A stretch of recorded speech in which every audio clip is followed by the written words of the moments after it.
Morning बच्चों। तो आज हम करंट इलेक्ट्रिसिटी के नेक्स्ट टॉपिक पे चलते हैं। तो नेक्स्ट टॉपिक है हमारा current and drift velocity. Last day तो मैंने बताया था ड्रिफ्ट वेलोसिटी क्या होता है और इसका एक्सप्रेशन है ना, ड्रिफ्ट वेलोसिटी का एक्सप्रेशन भी मैंने कराया था। आज देखेंगे relation between current and drift velocity. तो देखते हैं पहले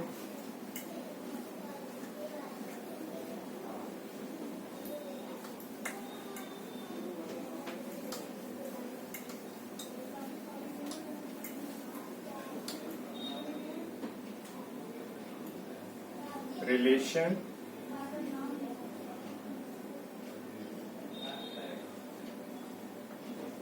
between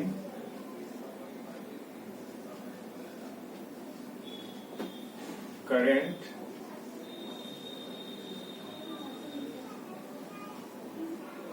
and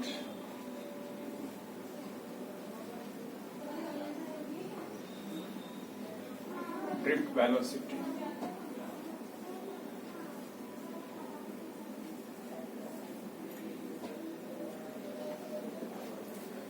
तो सबसे पहले हम क्या करते हैं, एक कंडक्टर कंसीडर करते हैं। सपोज करिए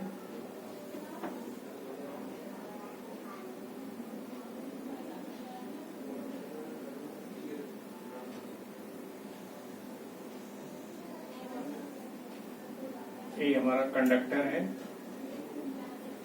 जिसके लेंथ को हमने एल मान लिया। L is the length of conductor और इसके क्रॉस सेक्शनल एरिया को हमने A कह दिया। Capital A is the cross sectional area of the conductor. तो अगर हम क्या करें, इस एंड के across the ends of conductor, if we apply a potential difference V, then an electric field E is set up inside the conductor, and that electric field is given by E is equal to V by L। A लिखते हैं, electric field inside the conductor that is V by L। तो अब देखते हैं कि इसमें जो free electrons है, ठीक है ना, हमने यही इलेक्ट्रिक फील्ड हो गया मान लेते हैं। सपोज कर लेते हैं यही हमने एक बैटरी है या कोई इलेक्ट्रिकल सोर्स है जो भी वोल्ट की है, यही हमने अप्लाई किया है, ठीक है ना। ये पॉजिटिव, दिस इज नेगेटिव। तो इलेक्ट्रिक फील्ड का डायरेक्शन हो गया है ना, ये एंड पॉजिटिव, ये end negative, then positive to negative. This is the direction of electric field, ठीक है। तो जो इलेक्ट्रॉन्स है, free electrons, due to this electric field क्या होंगे, वो ड्रिफ्ट करेंगे, है ना, towards the positive end of the conductor. मतलब हम कह सकते हैं due to the electric field E, the free electrons in the conductor begins to drift in the opposite direction of electric field with an average drift velocity Vd। Suppose करते हैं ये electrons हैं, बहुत सारे इलेक्ट्रॉन्स आप दिखाएं, ये इस तरह से, ठीक है ना, ये इलेक्ट्रिक फील्ड के अपोजिट डायरेक्शन में, और ड्रिफ्ट वेलोसिटी को, एवरेज ड्रिफ्ट वेलोसिटी को हमने Vd कह दिया, ठीक है जी। तो इलेक्ट्रिक फील्ड के अपोजिट डायरेक्शन में तो देखते हैं, सपोज कर लेते हैं, लेट मान लेते हैं, let small n, that is the number density of free electrons,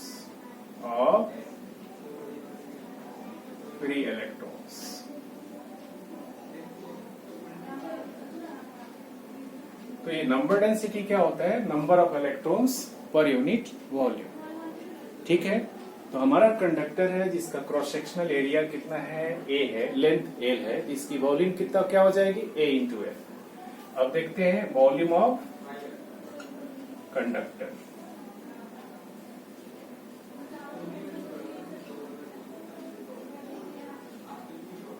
that is equal to A into L। तो अब हम कहें नंबर ऑफ फ्री इलेक्ट्रॉन्स इस वॉल्यूम में कितने हो जाएंगे? तो नंबर ऑफ फ्री इलेक्ट्रॉन्स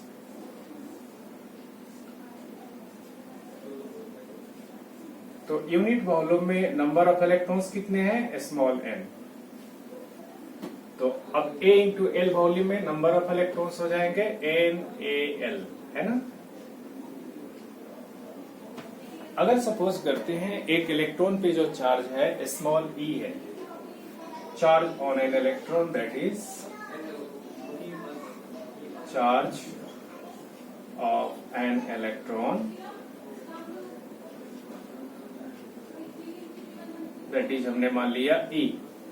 तो अब जो है इतने इलेक्ट्रॉन्स के चार्ज कितने हो जाएंगे? NeAl। Then the total charge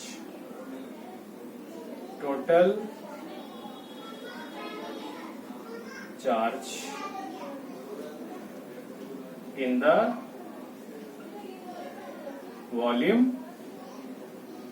कौन से? A into L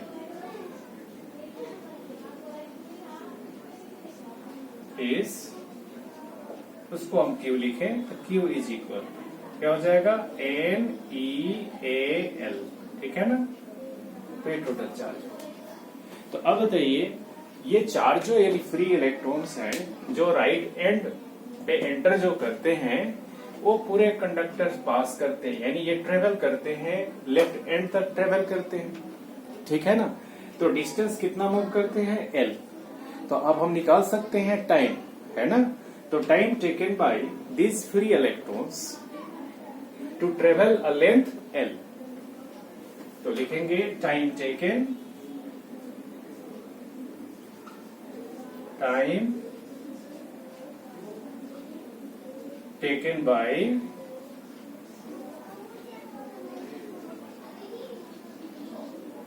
these electrons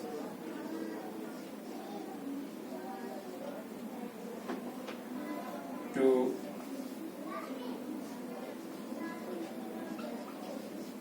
travel a length L is T is equal to, तो टाइम इज इक्वल टू क्या हो जाएगा? Distance by velocity. जो वेलोसिटी कितनी है? Drift velocity. तो डिस्टेंस हो गया L और वेलोसिटी हो गई vd, ठीक है। तो टाइम हमने निकाल लिया। तो अब इलेक्ट्रिक करंट क्या हो जाएगा हमारा? Now the electric current is given bye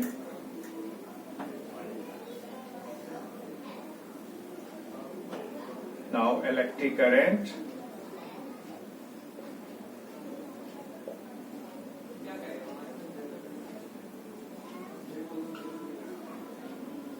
is, जिसको हम I लिखते हैं, और I is equal to general formula क्या होता है? Charge upon time. तो टोटल चार्ज कितने हैं? देखिए NeAl अपॉन टाइम। तो दिस इज NeA और L बाई T क्या लिखेंगे हम? Distance upon time. This is velocity होती है ना, तो vd, ठीक है। या आप यहाँ पे रख दीजिए, ठीक है ना। टाइम की जगह आप रख दिए NeAl अपॉन, है ना, L upon vd, L upon vd। देखिए vd ऊपर चला जाएगा, L से L कट जाएगा, वही बात आएगी, है ना। NeA vd, यही हो गया रिलेशन, हो गया। This is the relation between current and drift velocity, right. It is once again लिशन, हमने एक्सप्रेशन डिराइव कर दिया है। एक बार आप सुनिए कैसे हमने किया है। तो हमने कहा just consider, we have considered a conductor of length and cross sectional area A, capital A, and if a potential difference V is applied across the ends of the conductor means across the length L of conductor, and electric field inside the conductor is set up, and this electric field is given by V by L. E is equal to V by L. After that we consider, suppose a small n be the number of electrons per unit volume, or we can say number density of electrons, right? And the volume of conductor will be A into L, A being the cross-sectional area and L is the length of conductor. Therefore, volume will be A into L. Therefore, the number of electrons in this volume means A into L. कहने का मतलब है inside the conductor, the number of electrons will be NaL. If a small e is the charge of electron, then we can write the total charge contained in the conductor of length L, that is given by Q. Q is equal to, हम क्या करेंगे, total number में हम electron के charge से multiply कर देंगे, then we get the total charge NeAl. ठीक, अब सपोज करिए जैसे हमने बैटरी से कनेक्ट किया था, तो है ना, नेगेटिव टर्मिनल को राइट एंड से किया था और हमने पॉजिटिव टर्मिनल को लेफ्ट एंड से किया था, और इलेक्ट्रॉन्स होते हैं लो पोटेंशियल से हाई पोटेंशियल की तरफ, है ना, आपको ड्रिफ्ट करते हैं. तो हमने कहा था कि इलेक्ट्रॉन राइट एंड से एंटर करके लेफ्ट एंड तक जब ट्रेवल करेंगे, मतलब एल लेंथ को जब ट्रेवल करेंगे, then what time they will take, तो हम कहेंगे डिस्टेंस अपॉन वेलोसिटी. तो time is equal to distance upon velocity, and the velocity of electrons, that is हमने कहा था एवरेज ड्रिफ्ट वेलोसिटी, और सिंपली हमने कहा था drift velocity L upon Vd. Therefore, electric current, general formula of electric current you have studied, that is Q by T. I is equal to Q by T. We put the value of Q, that is NeAl, and then put the value of T, that is L by Vd, and if we solve it, we will get I is equal to NeAVd, right? So this is the relation between current and drift velocity. Vd और है ना, ये I के बीच में ये relation हो गया. ठीक है, अब हम जरा देखते हैं, सपोज करिए हमारे पास बहुत सारी चीजें हैं. अब हम डिडक्शन ऑफ ओम्स लॉ, इसके हेल्प से हम ओम्स लॉ को कैसे हम डिड्यूस कर सकते हैं, कैसे उसको डिराइव कर सकते हैं. तो अब हमारा है दूसरा टॉपिक है डिडक्शन ऑफ ओम्स लॉ.